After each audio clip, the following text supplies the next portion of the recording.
चंदगड तालुक्यातील तडशिनहाळ इथं करण्यात आलं बांधकाम कामगारांना भांडी वाटप। शिवसेना शिंदे गट आणि बांधकाम कामगार कल्याणकारी असोसिएशन तडशिनहाळ यांच्या वतीनं आयोजन। तालुका प्रमुख कल्लाप्पा निवगिरे यांच्या प्रमुख उपस्थितीत झाला कार्यक्रम।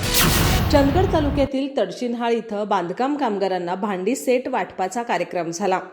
शिवसेना शिंदे गट आणि बांधकाम कामगार कल्याणकारी असोसिएशन तडशिनहाळ यांच्या संयुक्त विद्यमानं याचं आयोजन करण्यात आलं होतं।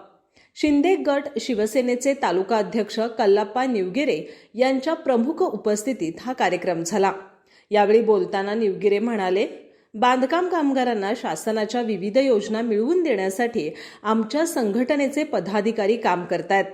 महाराष्ट्राचे मुख्यमंत्री एकनाथ शिंदे यांनी गोरगरीब जनतेसाठी आणि सर्वसामान्य शेतकऱ्यांसाठी आणलेल्या विविध योजना पदाधिकारी कार्यकर्त्यांनी गावोगावी तळागाळापर्यंत पोहोचवाव्यात आणि पक्ष आणि संघटना वाढीसाठी प्रयत्न करावेत असं आवाहन केलं। यावेळी वाहतूक सेना तालुका प्रमुख सलीम मुल्ला, उपतालुका प्रमुख दत्ता पाटील, संभाजी पाटील, महिला तालुका प्रमुख पूनम पाटील, उपतालुका प्रमुख सुजाता कुंभार, छाया कांबळे, पुंडलिक पाटील, गोविंद चौगले, सुरेश पाटील आदींसह अन्य पदाधिकारी, कार्यकर्ते आणि लाभार्थी उपस्थित होते।